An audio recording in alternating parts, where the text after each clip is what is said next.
Hey, Jantans and Jantanites, it's Jason Desmond from the Jantan Collective with yet another exciting edition of What's Up With That, where we question, we learn, and we grow.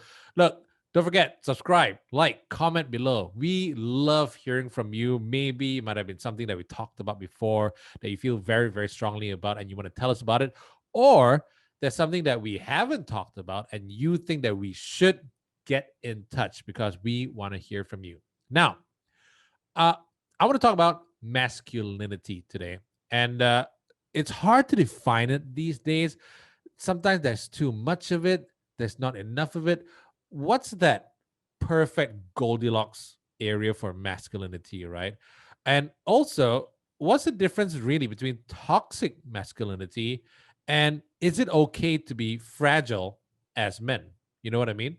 And also, because we are the Jantan Collective, we also want to know how we can be better men, be better Jantans. Now, we've got the perfect Jantan to talk about all this today. He's a transformational coach, certified master NLP, and also timeline therapy practitioner, and also a certified master hypnotherapist.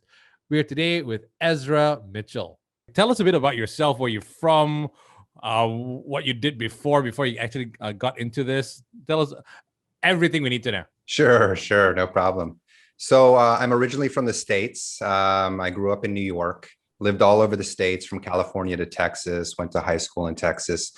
I actually went to college for engineering. I was in electrical engineering for about 2.5 years. And then I had this light bulb moment one day where I realized there's no way I can do this for the rest of my life. And everything just kind of collapsed then. Did everyone do engineering for some reason? I took engineering. I was an electrical and electronics engineer. Same here. I think it's, for me, it was like, I used to like taking apart stuff and fixing things when I was a kid. So you take this test in school and then they funnel you into a job that will pay you to do something like that. And it was great. But after a few years, I realized I didn't want to work on computers all day. I didn't want to just be, because I was working in research and development and I had very little social interaction, and I couldn't imagine myself doing this for the next 40 years.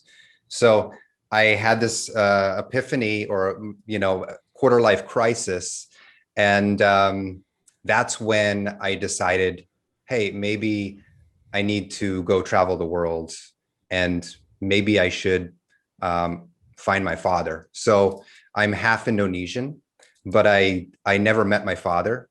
I didn't grow up with him. He came to the States to study. That's where he met my mom in college. She got pregnant. He went back to Indonesia and he never came back. So I didn't even know if he was still alive, but I suddenly was going to embark on this journey to quit my job, leave the country, move to a place I've never been to. I've never been out of the States, and find my father. And what was it? I mean, was there one moment you were going through some family photo album where you're like, had that moment where you're like, oh shit, I think it's time for me to do this? Or was it at work where your boss yelled at you or something that you just like, fuck this, Well, it was like, I was trying to figure out where I was going to travel to. And I didn't want to go to another Western country. I wanted something completely different. And so I was going through all the countries, and all of a sudden, like I found Indonesia on the map. And I just made this kind of connection. Wait, I'm Indonesian. My father. Oh yeah, my dad. Yeah. Maybe I should go look for him. Right. And then I started counting, and it was like, well, he's about 70 now. I think now is a time, if I'm ever going to look for my father, now is the time while he's still alive. If he's still alive, I should do it now. At that time, what did you tell your mom? Oh, she's always been really supportive. As long as I'm, fiscally responsible, she's always been supportive for me to do whatever makes me happy. So I think she knew it was really important if I was going to find myself, to find my father, to find my next career or whatnot. And this is what I needed to do. As long as I was careful, she's very supportive. Right. So you ended up in where exactly in Indonesia? First point of contact, what, Jakarta?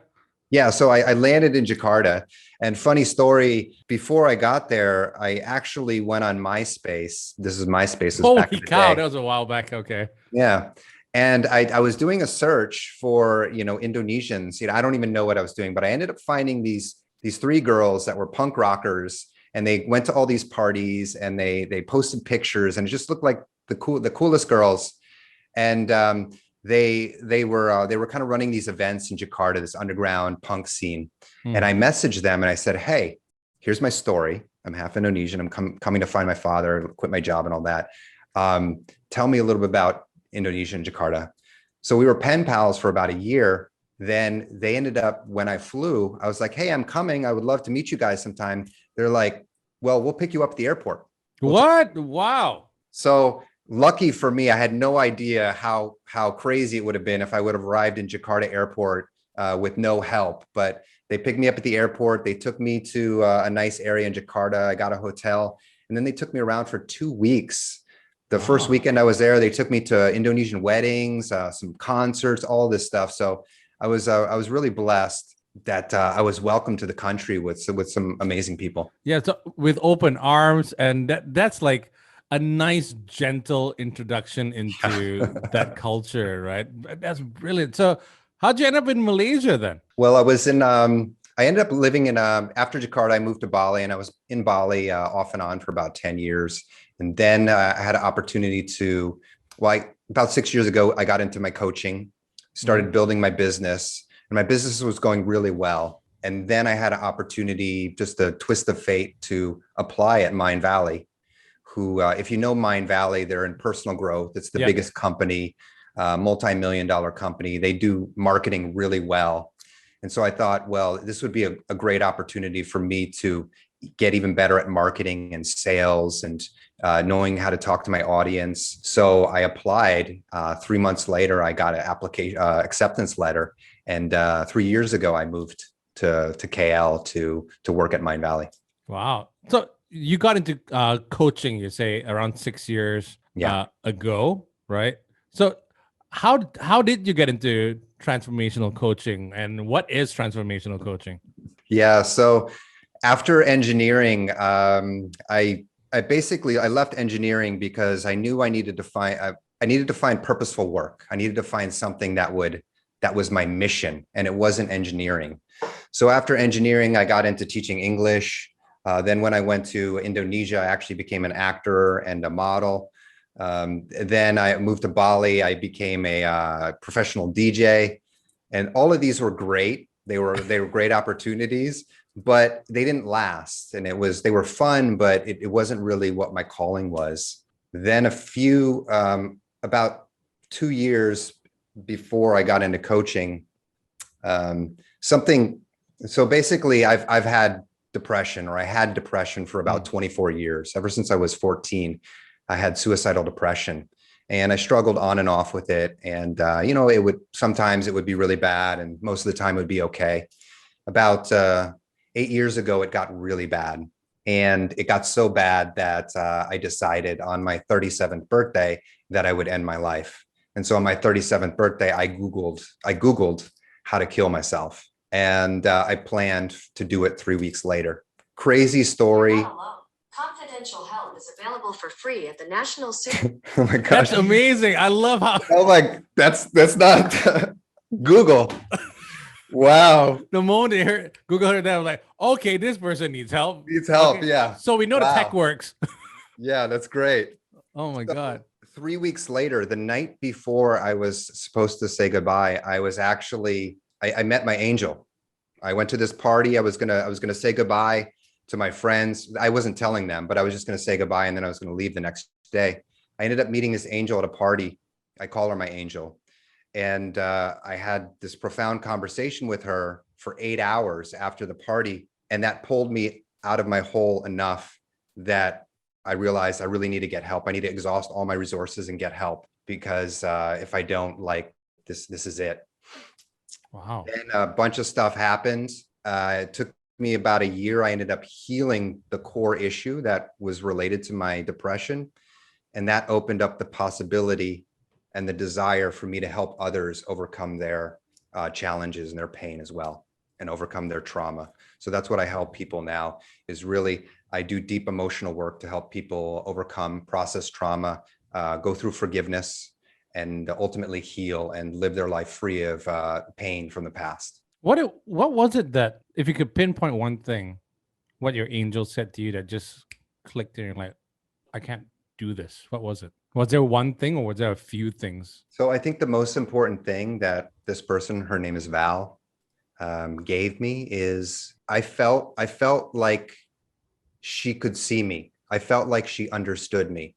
So my whole life, if you struggle with depression, at least this is my experience, what happened to me is I became very good at wearing masks. So nobody knew, none of my friends except my best friend and my family really knew I suffered from depression. So I was like the happy guy. I was like, always confident and all this. And people didn't know my story because I wore this mask, because you don't want to be Debbie Downer. You don't want to be the guy, oh, here comes Ezra. Oh, he looks sad. Let's avoid him. So you wear these masks to protect yourself.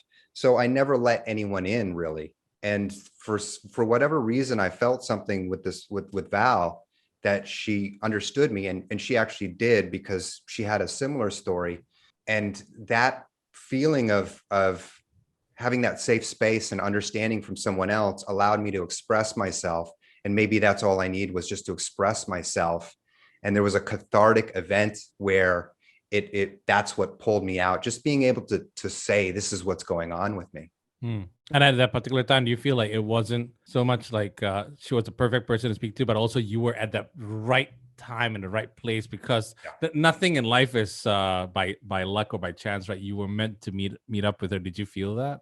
Yeah, I truly did. I mean, this was in the 11th hour. Like I was literally going to leave 8 hours later. I was going to end my life. Oh my God. So, yeah, it was the universe saying that you're not going to pass to the next whatever by your own hands. It's not your time yet. Is Val still in your life? Yes, she is. She lives in Singapore. Right. Okay. Yeah. Good thing, because we're all pretty close by, right? So transformational coaching, which was something that you yourself had to move through. You transformed yourself, so you're helping other people go through.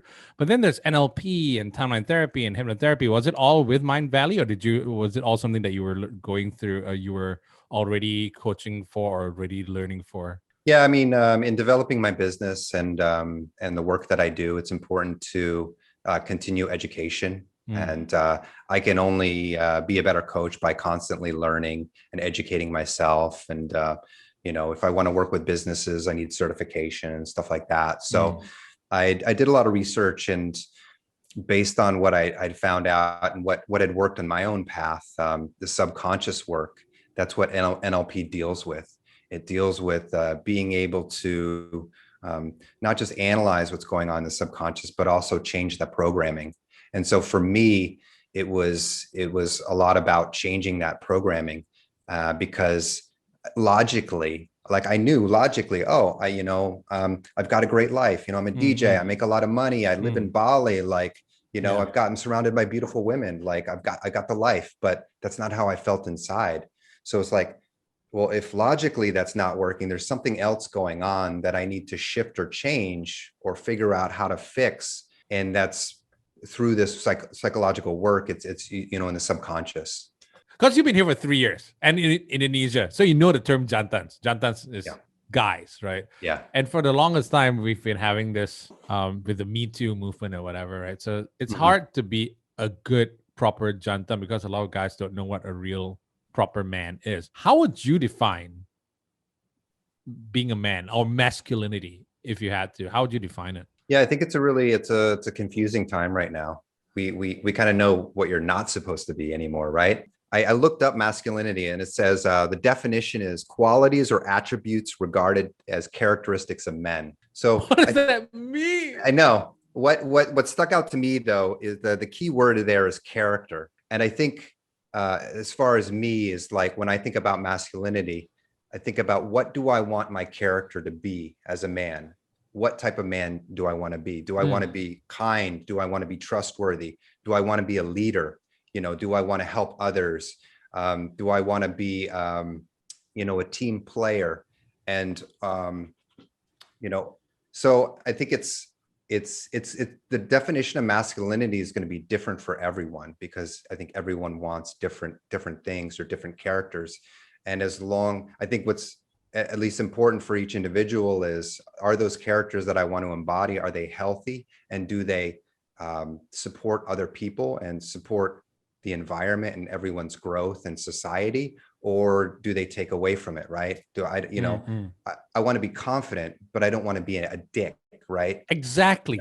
Exactly. It's changed through the ages. Masculinity, how you define it. Now, men should be more emotional. Men should be able to cry. But back then, if you cried or if you teared up, you're like, for lack of a better word, many men would call you a pussy back then, right? But, it's changed. How do you think it has changed? Is it changing for the better now? Yeah, I think, we're evolving, as men, as women, as society, our cultures, we're evolving. And I think what's important is that we're open to that evolution, open to that change. So what maybe worked in the past, it doesn't mean it's going to continue to work or to work in the future. And, we didn't know smoking was bad in the past, but like that's because it was a cool start now. back then, right? Yeah. We didn't know that, if you hit your partner, that was abusive and that was like actually degrading your relationship, Yeah. So we've learned a lot in the last 100 years, and we have to also be willing to change, to let go of some of those things that don't serve us anymore. Because a big problem also is, and I thought we were moving in the right direction at one point because equal rights, I'm all for that. And then you had a US president, now a former US president, who was who was caught on tape saying some pretty nasty things, very locker room talk in a way, which really shouldn't be in locker rooms even, actually, to be honest with you, because things like boys will be boys, if you tear up, or you should man up. And I've been guilty of saying that when I had a producer one time, or I think it was an intern, I can't remember. He had a panic attack and it really messed up our show. And I kind of lost it. And I said, dude, you can't do this anymore. Freaking do your job or man the fuck up. I basically said that. The moment I said that, I'm like, what the hell did I just say? I just perpetuated something that I never wanted to be. But what do you think of phrases like that? Like where boys will be boys, man up. A horrible one is don't be a pussy. I hate that term. Yeah, I mean, some of those, I mean, you definitely don't want to use. I think it depends on the context, though. I think men do have a responsibility. They have a personal responsibility. We have ownership. We need to take control of our life. I think it's still like, in order to be within a healthy society, like you want to be a leader. You want to be leaders. You want to be able to take care and protect your community, your family and stuff. And I think those are important attributes of a man.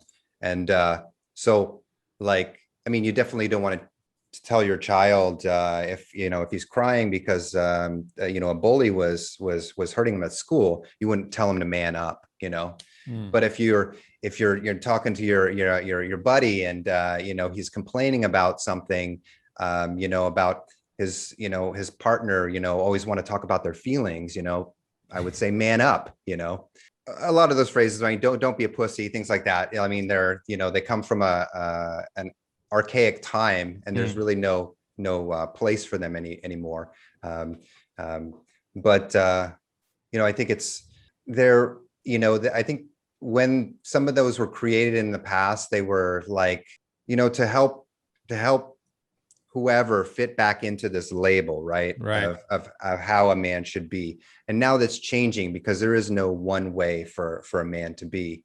Like, we know now through decades of research that it's actually very healthy and needed to express our emotions and to cry. It doesn't mean that we're going to cry in every situation, but we should be able to express our emotions with our partner in private, or be able to talk about our feelings. Unfortunately, pop culture has dictated how our societies show up and act, and we don't have. It's like the stuff that sells in pop culture and in media is the stuff that creates conflict and drama, right? So that's not going to be the healthy thing. If you watch a TV show where everybody gets along and everybody's talking about their feelings, you're going to be bored out of your mind, right? Yeah, that's true. What's So this Stepford Wives kind of life are they living, right? Yeah. yeah. So it's I think we need to take a look at everything that we do and everything that we say in this respect, and does that still work for us? Is this a healthy thing to say? Is this actually helping my son grow in the direction that I want him to, or is it continuing to be this paradigm that's antiquated? Yeah. Is it confusing, don't you think, for some men? Like many men I know. Okay, and when I say many men, it's probably, for all I know, it might be the minority. It might be the 20% or even less. When I say, hey, we know what that means. Okay, so I mean, amongst us friends, just a bunch of guys, we can say the silliest things, and it's not like we don't respect our wives, our mothers and sisters, and women in general. It's just we're guys will be guys when we're like just the three of us, and we're saying shit, right? But for the rest of them, do you think it's very confusing where they go, what can I say, what can I not say, how am I supposed to really feel? Like last time, I watched in movies like Jarhead and everything. Yeah, I mean, I think we shouldn't be taking any of our education from TV or movies, right? That's entertainment. It's not education. Unfortunately, we consume so much of it. It affects us on an unconscious level. We don't even know, right? We go to the movies, we watch TVs, and men are acting this way, and so we think we can act the same way and have the same success in our life, but life doesn't imitate movies. It's not a sitcom. Real. Yeah. But I think it's if it's not working for you, you've got to take the personal ownership to figure out, okay, this isn't working, rather than complaining about it. Ask yourself, why isn't it working? Okay, I did this, but it didn't get me the results that I want. Rather than expecting or feeling entitled that it should, you have to ask yourself, well, what's going on actually, and bring in that awareness, that consciousness. One of the things I love about what you do, and you're transforming men's lives, transforming people's lives, because people want to evolve, they want to be better, because they feel like, you know what, I haven't been going anywhere with what I've been doing. Something needs to change. When you work in an organization where it's required of you to be highly driven in a way or something like that, right? Then you were one way before, and then you think, you know what, I want to change, I want to be a better person and whatnot, but the environment doesn't allow for you to change. How do you work around that? Is that why you work for organizations, try to change it systemically? Yeah, well, any organization, whether it's education or medical organization or even, corporate, it's going to take a long time to shift these. They are changing, but it will take some time. But if you yourself change and you're surrounded by the same people, it's generally, you need to find your new tribe. You need to create the change. Like, yes, you can change, but if everything around you is still the same and it's not working for you, then it's up to you to also change that as well. Get a new job, get a new career. One thing I've been fortunate enough is that I haven't been afraid to reinvent myself constantly. Completely new career, completely new country, without that fear. But that's required sometimes. When you change, you may see that all your friends don't support your change, or they want to stay in that old paradigm, and now your values conflict. And so what does that mean? Maybe it means you've got to find new friends. You've got to create new friendships. And just because you know someone from high school or from middle school, just because you know them 25 years, doesn't mean that your relationship is going to evolve together. It's not time, it's the quality of the relationship that counts, not the amount of time you've been friends. That's very, very true. But I mean, you've been in Malaysia and Asia for a while. There are a lot of taboos, there's a lot of stigma, there's a lot of cultural things that don't change. Like a big thing is, if you have a job already and you're supporting a family, and then suddenly you have an epiphany, and you don't fit into this particular company or this role anymore, and then you want to change, and you tell your family, they're gonna go, "What, you crazy? So there's a lot of things that's hard to change in the Asian culture, I feel, because I've lived everywhere else. And I noticed that it's very, it's very much cemented in already here. But from the work that you do, the people that you speak to, what are the main problems that you always hear about constantly? It's just like, are they not happy with work? Are they not happy with their lives, their relationships? What's going on with them? Yeah, I work with a lot of people related to their relationships or their happiness. Um, but I think a lot of the problems that come between relationships, and even circumstances like this where you change and your family um, doesn't agree, or they think you're crazy. What I've seen, and I think this happens in all countries, but I definitely see it a lot more in Asia, is the problem is that we don't communicate here.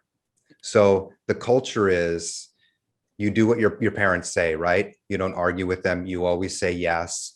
So there's never a dialogue about something, right? If they want you to become a doctor or an engineer, right, then you've got to pick one of those, right? And it's like you can't really have a conversation about you becoming an artist or a dancer or a radio DJ.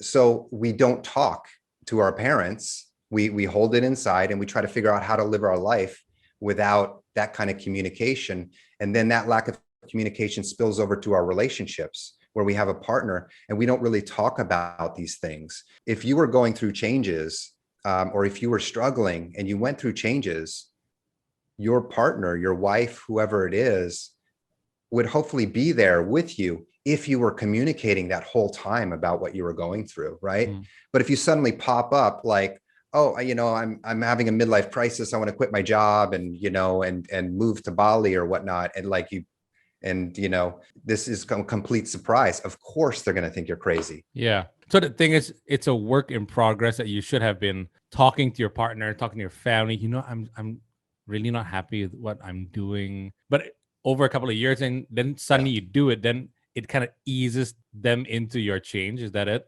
Yeah. So a lot of my clients in Asia, whether it's Indonesia or Singapore or Malaysia, I help them communicate. Like, one of the biggest things is they kind of know what they want, but they don't know how to communicate that to their parents, or they don't know how to communicate that to their partner or their friends in their life. So I give people the skills to start those communications. And it's not always easy, but it's necessary. If you want a happier and more fulfilling life with people that also want to be happy and fulfilled by you, then you've got to be on the same page. But when we don't communicate, we're on like entirely different pages, and we're just kind of sleepwalking through the relationships until something huge happens, and then we blow up, and then we see, oh, we're not meant to be together.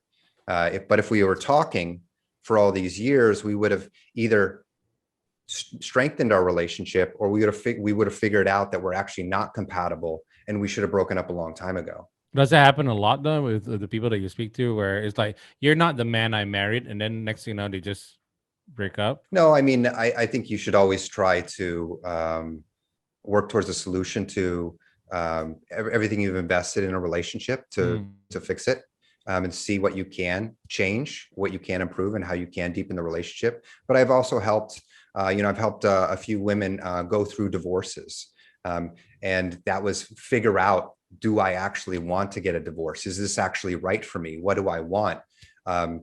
And of course, the first step is always to try to fix the relationship and work towards it, right? That's why you go to therapy and therapy together, and so you can fix it. But if you can't, then something needs to happen, right? There's always this stigma of like, if you divorce, you fail in your relationship. That term "fail" is always there in Asia, is it? Yeah. So, the culture, it's about integrating, right? And being a part of the community. So that's like being the same and being a part of the collective and not standing out. But you have to really ask yourself, what is more important? Is doing something that no longer makes me happy, or that actually causes me pain, or finding my own happiness. And ultimately, it doesn't matter what other people think. They're not living your life, right?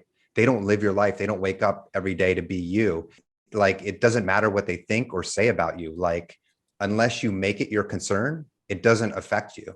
And so I think there's too much of that. I'm worried about what they will think. I'm worried about what my family will think. I'm worried about this. And I know it's deeply ingrained in the culture. That's one of the things I'm blessed that I feel blessed that I grew up in the States. It's got this very much individual mentality, which has its drawbacks too. Like, I'm not that close with my family. I don't have this kind of, the family unit is so beautiful in Asia because you stick together and you take care of your parents when they get older. We don't really have that too much in the US, but my mom always supported me to carve my own path and not care what other people think.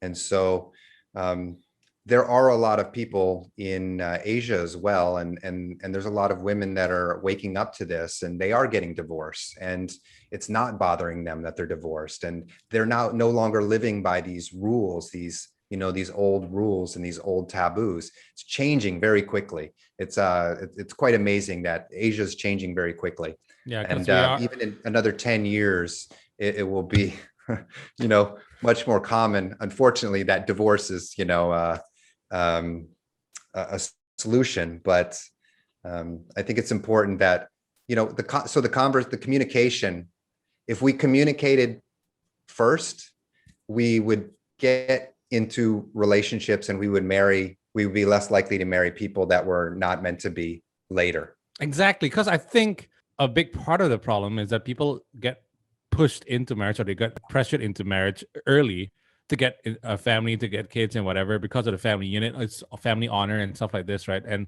I freaking got married at 40, 41. Anyway, my wife's gonna kill me for this, but around 40, right? So I didn't feel the pressure to get married because, again, probably because of how I grew up. But if you get it right the first time, you won't have to divorce. I suppose that's what you're trying to say. But people are just rushing into it, and then they realize later on, like, this isn't what I wanted in the first place, and things need to change. And then the newspapers and the press go, oh, the divorce rates are rising in the US and whatever. Media is part of the problem as well, isn't it? Yeah, it's like, just because the divorce rates are rising doesn't mean that marriage is failing. It's just there's more options for people to get out of them, right? I think we're still everywhere. We're still so concerned with the marriage, the getting married, the wedding, but we don't consider the marriage. And so everybody wants to tie the knot. Everybody, your parents want you to get married. It's that time, you're that age, society says this, all of this. And so we're all like really positive about it, before the wedding, and then the wedding happens and all that. But then you have the marriage to deal with. And it's like, we don't always do the due diligence to see, is this really the person that I want to spend the rest of my life with? And if I'm already having these kind of problems before we're even married, marriage is not going to fix these. It's only going to make them worse. But I think a lot of times we ignore this because we think, it'll just get better, right? I made this mistake. I was in one of my first relationships when the first time I fell in love. After a year, it was like Rocky, and I thought, if we move in together, it'll get better. No, we just prolonged another year that we should have broken up. And that's what marriage is going to do. It's just going to prolong, you're now in this contract, and then maybe you'll have kids as well. And then it gets even harder to change that. So it's like being able to ask these tough questions early on, and also being able to communicate with your partner so you truly know your partner before you make this soul contract. Actually, it's funny you said that, because we had a friend who had this, it's very fiery relationship, on again, off again, whatever it is. And they broke up, and then they got back together again last time. And then next thing you know, he told us, we're getting married. We're like, what the fuck? I thought you guys didn't, what's going on here? They said, no. We realized that once it's all about the pressure of getting married. Once we get married, things will work out. And obviously it didn't. After 6 months, they divorced and whatnot, right? Then after that, we had to tell him, why did you think that would solve your problems? He just said, you know what? I just thought it did. And then I thought it would make her happy, and then she would lay off and get off my back and everything. How do we, let's just say we've spoken to you, or we've gone to a transformational coach, and we have evolved, we've changed. And then we see a friend of ours going down that dark path, what do we tell them to like, dude, you gotta snap out of it, man. This ain't working. Well, we can always try, but when it comes to love and relationships, very rarely do we listen to other people, right? Um, but I mean, I think like ultimately you want to be a model. Like you can't tell someone else how to live their life, but you can model the life that you want to live. Right. And you hope that the people around you will see the choices you make and how Rub you off live on your them. life and how you reduce the pain in your life. And they'll ask you, hey, like you're doing great. Like, your relationship's great. Like what's going on? We're always fighting. Like, how do you manage that?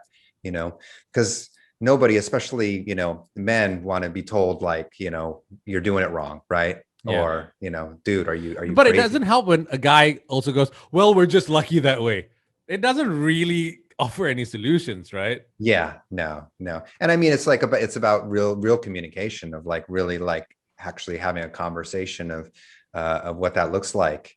And if you really care about your friends, really sitting down, not like jokingly, hey man, like what are you doing? Like you're an idiot, but like, hey man, I want to talk to you because I care about you, and I want to see you happy. And I just need to share this with you, but like this is what I'm seeing.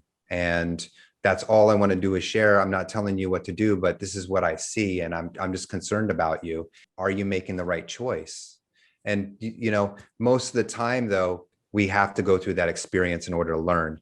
So it doesn't matter how much you tell your friend, he's got to go get divorced to actually get that learning. And hopefully he got it this time and it doesn't happen again, but sometimes you have to let them go through that pain because that's the only thing that's going to change them is the pain. Yeah. But again, I want everyone who's watching right now, we're not encouraging you to get divorced. We're just saying that if it does lead down that path, and after all you've done, it's not necessarily what everyone labels as a failure. It's not. But we've been talking a lot about relationships and then self-transformation and being a better version of yourself. In general, what can men do better in this day and age? And when I say this day and age, back then it used to be we're in a new millennium, we need a change. We're Gen Xers or whatever it is, but now we're also having to deal with COVID and being stuck at home and this and that. What can Jantans do better generally? I think we need to take responsibility for everything in our life. There is this whole dynamic that's changing, and it's been in process of changing between men and women. And sometimes it's painful to let go of the power that men have had. Within our relationships, within the workplace, within all this. It's like we've been first, or we've been one making decisions, or it's our way. The alphas, right? And it's time we have to let go of that for more of an equal choice. But it doesn't mean we still want to be leaders. But it's about taking that personal responsibility that there is an evolution going on in relationships. And if you want to have better relationships, it's about changing with that and taking the responsibility to do what you can to be a better man in all areas. This is what I work with men is on self-mastery. And that's kind of looking at all areas of your life holistically and seeing which areas you want to improve, or which areas aren't working, or which areas are great and you want to make even better. And so it's about bringing more awareness. I think it starts with awareness of what's working and what's not working. And then if it's not working, is it the situation or is it me? Right. Do I need to change the situation, or is there something inside of me that I need to change? More often than not, is it me? Usually, a lot of it is us. But if we're in a toxic work environment or we're in a toxic relationship and we've tried to fix it, we've tried to integrate into it and it just doesn't work, then maybe we have to leave that. But also sometimes it's our resistance to it, right?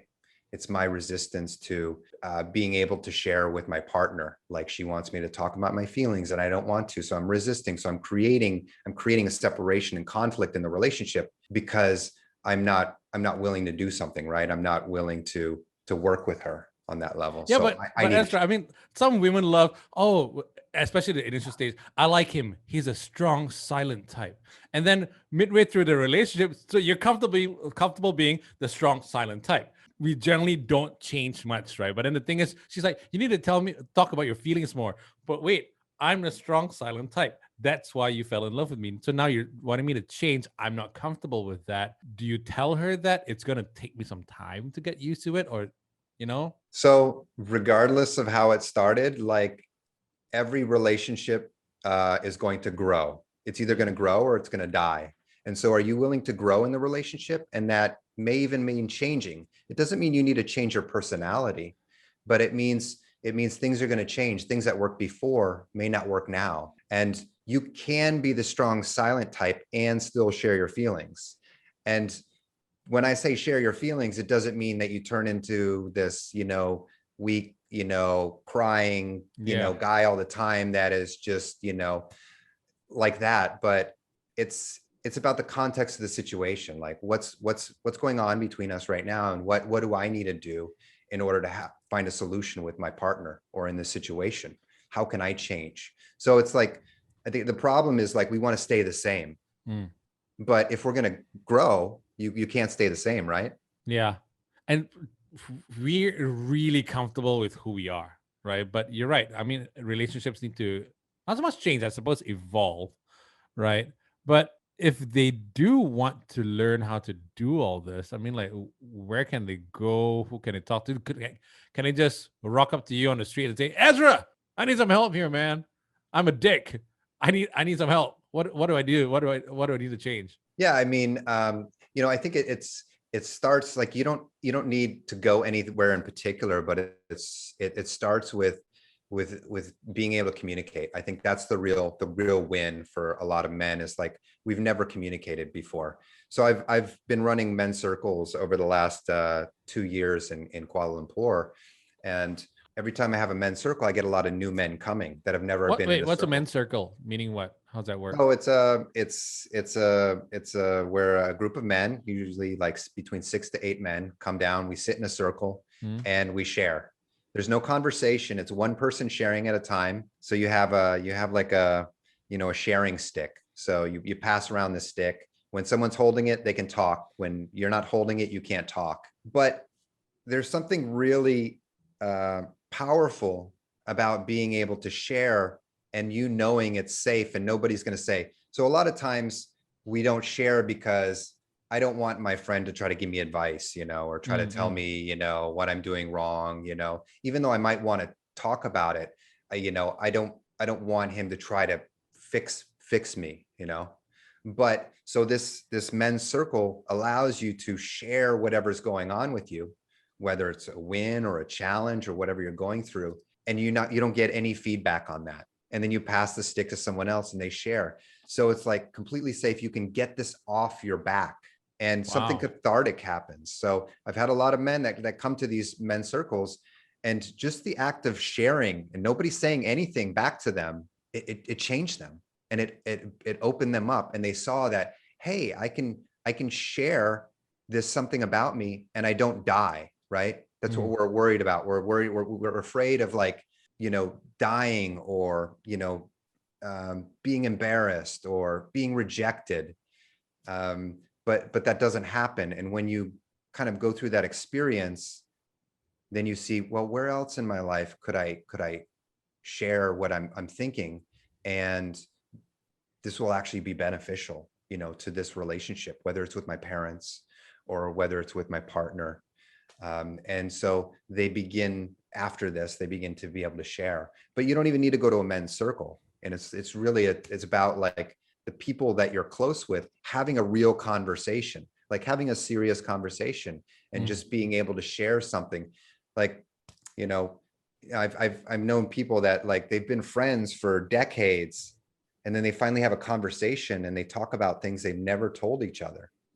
And like, that's amazing. But like, why did you have to wait decades to have that conversation? Right. Men, we always want to, like, even when our wives or girlfriends or whoever just comes up and talks to us about something, we always want to have a solution to what they're going through. Sometimes it's hard not to say anything. It's hard just to shut up. and not say, you know what you should do? In my life, I did this. It's hard not to say that, right? And is that slightly, because I struggle with the term toxic masculinity. What is toxic masculinity? Is it being overly bravado about everything? Is it always wanting to have my say? Is it always wanting to be number one? Is it always wanting to have a solution to whatever my friend is going through? Is that toxic masculinity, or is that just wanting to be a friend and not knowing the right way to do it? Well, I think inherently, like men, like we're problem solvers, right? You know, we're also leaders, and so we want to take this into every situation. We want to be the hero, right? Oh, I'm coming to the rescue. I'm saving you. Yeah. But it depends on the context. That doesn't always work. Actually, like, you know, if you're having a conversation with your partner, and usually, you know, they just want you to listen, because so it's, you can think of it's like another circle, right? Mm-mm. She just wants to share, and she wants you to listen to her, because that what she needs in the moment is she needs to express herself, and she needs to be heard. That's what she needs. She needs to be heard. Now, she could ask you, what do you think? What should I do? And then it would be like, okay, then I could give a solution. But a lot of the times, and this is the mistake that we make as men a lot, is that my partner actually doesn't want a solution. They just want to be heard. And so can I practice this more with my partner? It's just like, and it's tough when you first start doing it. You're just like sitting there and just like, and you know, you got the thing that's going to fix them. You got the thing that's going to solve it. You know, it's really easy, but you got to hold back, you know, unless they invite you to that. Oh, okay. Right. Or you ask them, do you want a solution to your, like, are you asking me what you should do? And she'll probably say, no, I just need to express that to you. I need to get it off me. You know, now I feel so much better. Thank you, honey. Like, oh, I love you. And it's like, you didn't do anything, but now you're the hero. Right. Unless they outwardly say, I need your help. I need a solution to this. Do you know what I can do, or can you help me with this? Mhm. Then you offer a solution. Otherwise, just like, shut the fuck up. Right. But you just ask. You ask your partner. Mm. You could ask her, like, what would you like me to do in this situation? You know? Right. And then it's like, the more you have these conversations, and the more you're going to be able to read what your partner actually needs. But usually we never have these kind of conversations, so we have no idea what they need. And of course, we just go to what we think they need. But it's about, you know, it's not what I think, it's what does she actually need, not what I think she needs. So just, you're saying it doesn't always have to be, I need some help, I need to go see Ezra. Just sometimes just talk to a friend. Yeah, you can start it. It's really, I think we just need to start communicating, you know, on a real level with the people that matter to us. I'm sure, we all have friends. We've been friends for years, but we've never really had like a really deep, talk. And it doesn't mean every talk you have with your friends needs to be deep, but like, go there. And especially like, you may find that you need to express something. And are you at a place where you can do that with your friend? Can you tell this friend this thing? Or it's like, no, actually, we're not on that level, but we've been friends for 10 years. Well, why aren't you on that level? If you've been friends for 10 years, you should be able to talk about anything. Then maybe you're not at the same level of friendship that you thought that you were in, right? Yeah. And so that can give you insight, like, well, what is actually the depth of our relationship? Is this really a good friend or just an acquaintance? Yeah.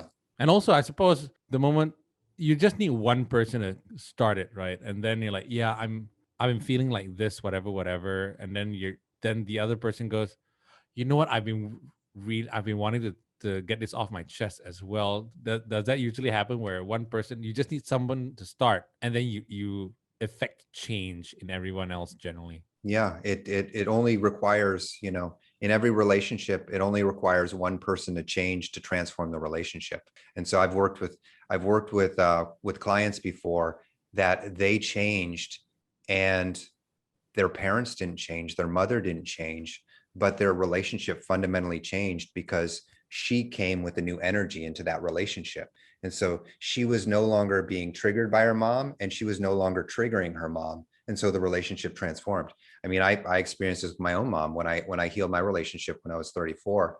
Only I needed to change, and I completely changed my relationship with my mother. Because ultimately, that's the only person you can control, right? Yourself. But sometimes, society whatever you call it, right? I mean, the people around you, the community around you, society in general, don't want to change. They're like, hey, things are going to the way they were, even though things are going to shit globally. There's more wars now than whatever, and things need to change. How do you change something at that level? Yeah, so Jordan Peterson has a great, I think it's chapter 6 in his book, 12 Rules for Life. The chapter is called Clean Up Your Own Room Before You Criticize the World. And so if you want to change society, it's society is made up of individuals, right? And so it requires a change in yourself first. And it's like, it's like the work that you're doing, having these kind of conversations, they end up changing people on a small level, but then that creates a ripple effect, and it changes more people, and more people can have these kind of conversations. And then, 5, 10, 15 years in the future, it's completely different, and you contributed to that. But it really starts with ourselves and changing ourselves if we want to see a different type of world. Any final advice for everyone listening who's watching this, specifically men? Like, if you become a more conscious man, it doesn't mean you're any less manly. It doesn't mean you're any less strong. Like there's only, like, you only need to shift a few things, but it doesn't mean you need to become this feminine, different type of whatever we picture a man to be. You can be that, but it's understanding in each context of how I want to show up for myself and the people around me. That's healthy. And so there's one thing I wanted to talk to. It's like vulnerability. This comes up a lot, that I think we're kind of taught that vulnerability. I think that the definition is like weakness, right? It's where you're weak. And so in like an emotional sense and with relationships, vulnerability is where you share something, right? You open up and you're vulnerable and you share something that is that maybe not everyone knows, and that you're afraid to share or something. Mm-hmm. But it's actually, vulnerability is one of the strongest things you can do. So if you think, if you can stand in the face, like naked in the face of anything without the fear of being destroyed, and you can stand there confidently, that's the ultimate strength. The reason, like, we're afraid to be vulnerable is because there's some weakness inside, or there's some part of ourselves that we don't want other people to see, because we'll fear we'll be rejected or ostracized, or it'll be embarrassing. But all we're doing is hiding that weakness. If you really want the strength, it's to stand in that imperfection, willing to be destroyed, and no one can destroy you. Like, that's you're willing to be destroyed in the face of anything without the fear. That's the ultimate act of strength. And so that's why vulnerability, it's strength. It's not weakness. When you can share your supposed weakness with anyone, with the world, like me sharing my story about, wanting to kill myself and suicidal for 24 years, that's now my strength. It's not my weakness anymore. And I embrace it and I own it. So it's owning your imperfections, owning your supposed weaknesses completely. Then you have the ultimate strength.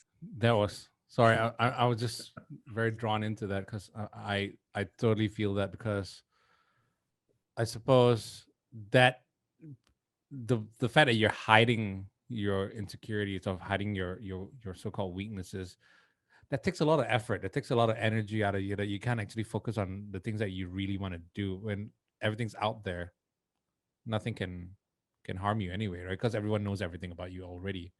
Exactly. So Ezra, you're going to be running a men's circle in Star Hill, part of the whole Super Retreat program, the Star Hill Narratives Connection by Super Retreat. That's going to run all the way till July. Can anybody just rock up to that, or how do you do that? That's in person, not on Zoom or anything, right? Yeah, I would check out the Super Retreats Instagram for the information when it comes out. But yeah, all men are invited. It'll probably be a small group, maybe like 6 to 8 men. That's like the ideals, but we're going to have ideal size, but we're going to have several of them.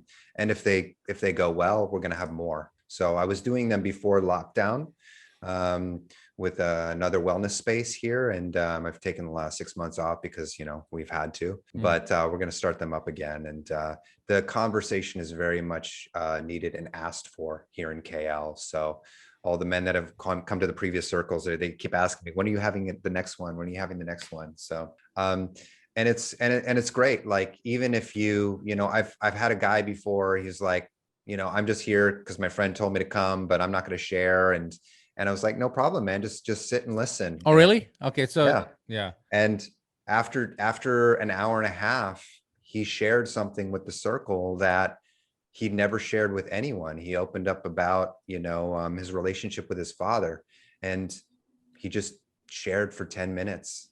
And he was so profoundly impacted by it, that, he had a conversation with his friend who he's known for 17 years. And he told her stuff that she never even knew about.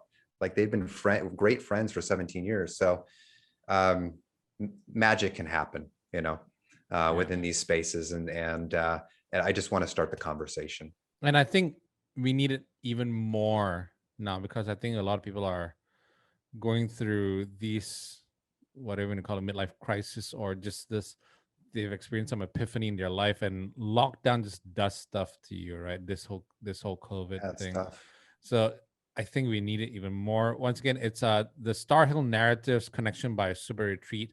It's in collaboration with Star Hill. Check out the Men's Circle with Ezra. I think, you know what, if we're gonna put this, the link is right here. You can check it out, and I'm definitely gonna be there because I'm usually not a talkative person. But you know what? I there's some stuff I need to get off my chest as well, and I think it'd be great to just talk, I suppose. But Ezra, in general, any final words to anyone watching right now who's going through something in their life right now? Yeah, I mean, it's been tough. It's been tough for me as well during COVID. It's challenging. It's forced us into a whole new way of living. And even though it seems easy to sit at home and not go out and just order Grab, and sometimes that's like even better. There's something else going on, and when we don't connect with other people, and we spend too much time alone and too much time on our phone. So it's challenging, but it's an opportunity for us to look at our resilience, right? And see, like, is this working out for me, or am I struggling? And I speak from experience. I tried to fix, I've tried to fix myself by myself for 10 years, and I made some progress, but it wasn't until I had that moment where I got so close to death, I realized, okay, it's time that I get help.